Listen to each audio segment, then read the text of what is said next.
Hello शिक्षक साथियों, आज हम शुरू कर रहे हैं जो निष्ठा 3.0 का मॉड्यूल 6 जिसका नाम है बुनियादी भाषा और साक्षरता।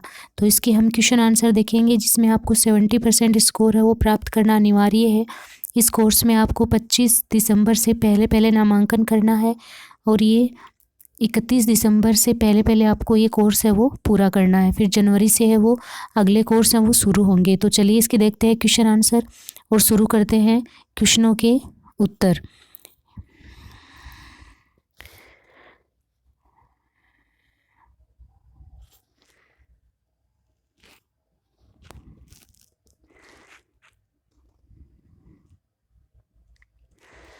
पहला क्वेश्चन है, भाषा का संज्ञानात्मक पहलू किस पर केंद्रित है? तो इसमें आएगा भाषा का जो संज्ञानात्मक पहलू है वो है मानसिक प्रक्रिया और रणनीतियों पर केंद्रित है। एक शिक्षक को भाषा कक्षा में बच्चों को आत्म अभिव्यक्ति के लिए पर्याप्त अवसर प्रदान करना चाहिए। मातृभाषा क्या है? तो मातृभाषा है बच्चे स्कूल में जिस भाषा का नहीं, ये है एक बच्चा स्कूल में सर्वप्रथम जिस भाषा को सीखता है, ये भी नहीं है, ये है बच्चे द्वारा सीखी जाने वाली पहली भाषा है वो मातृभाषा है। भाषा की कक्षा में ओपन एडेड मुक्त निर्देश के अंतर्गत महत्वपूर्ण भूमिका होती है क्योंकि इसमें क्या होता है, यह बच्चों को ज्ञान और अनुभव का विस्तार करने का अवसर प्राप्त होता है।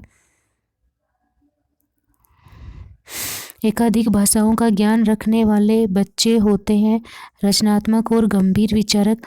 बच्चे भाषा की बारीकियों को समझते और खोजते हैं जब वे LSRW गतिविधियों में अधिक से अधिक संलग्न हों।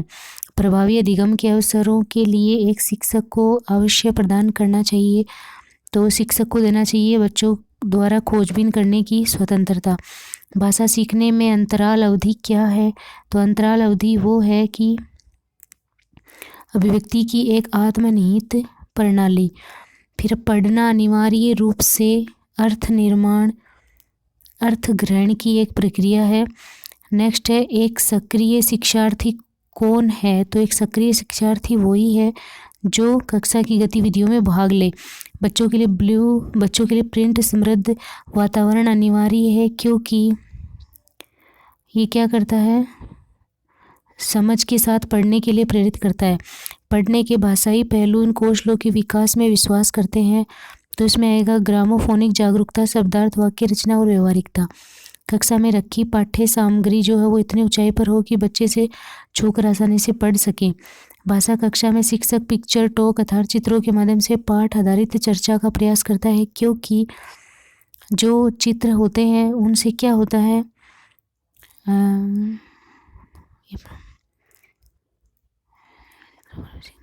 ये है परंपरागत पाठ को पढ़ने की दिशा में एक महत्वपूर्ण कदम है। पढ़ने का अंतिम लक्ष्य क्या है? पाठ का अर्थ ग्रहण करना। कक्षा में प्रिंट समृद्ध वातावरण का पर्याय है। बाल साहित्य चार्ट, बच्चों के लिए कार्य और कहानियाँ। नेक्स्ट है, एक शिक्षक को अपने छात्रों को ध्वनि विज्ञान का परिचय देना चाहिए। नेक्स्ट क्वेश्चन है, एक सक्रिय शिक्षार्थी कौन है जो कक्षा की गतिविधियों में भाग ले? साक्षरता के आरंभिक वर्षों में बच्चे होते हैं। तो बच्चे क्या होते हैं, अपने आसपास की दुनिया की खोजबीन करने के इच्छुक। पढ़ने का अंतिम लक्ष्य क्या है? पाठ के अर्थ को ग्रहण करना। एक शिक्षक को अपने छात्रों को ध्वनि विज्ञान का परिचय देना चाहिए जब बच्चे भाषा के आंतरिक पहलू को सीखने के लिए तैयार हों। बच्चे की भाषा न केवल सीखने का माध्यम है बल्कि विचारों की अभिव्यक्ति और रचनात्मकता और नवाचार भी है। बच्चे की भाषा की बारीकियों को समझते और खोजते हैं जब वो सुनना, बोलना, पढ़ना, लिखना गतिविधियों में अधिक से अधिक संलग्न हों। पढ़ने और लिखने की गतिविधि है वो परस्पर समानांतर हैं। बच्चों के समग्र विकास के लिए एक शिक्षक को गतिविधियों को सामूहिक रूप से तैयार करने की आवश्यकता होती है। तो इसमें आएगा सुनना, बोलना, पढ़ना और लिखना। पढ़ना अनिवार्य रूप से अर्थ ग्रहण की एक प्रक्रिया है। भाषा सीखने के संदर्भ का विशेष महत्व होता है क्योंकि इसमें बच्चों को मदद मिलती है किसी शब्द विशेष के अर्थ को समझने में। कक्षा में रखी पठन सामग्री है वो इतनी ऊंचाई पर हो कि बच्चे से छू करके आसानी से पढ़ सकें। एक शिक्षक को बच्चों को पाठ से जोड़ने के लिए चाहिए कि वो उसके दैनिक जीवन से संबंधित परिचित संदर्भों पर बात करे। भाषा सार्थक संदेश देती है यदि वह संदर्भ हो। एक शिक्षक को भाषा कक्षा में बच्चों को के लिए पर्याप्त अवसर प्रदान करना चाहिए आत्म अभिव्यक्ति के लिए। भाषा दुनिया के बारे में बच्चों की रचनात्मक कौशल को आकार देने में महत्वपूर्ण भूमिका निभाती है। साइलेंट पीरियड मूक अवधि क्या है? ये है स्वयं से बातचीत करते हुए सीखने की अवधि। निर्देशित पाठ क्या है? जब शिक्षक द्वारा सर्वाधिक निर्देश दिए जाते हैं।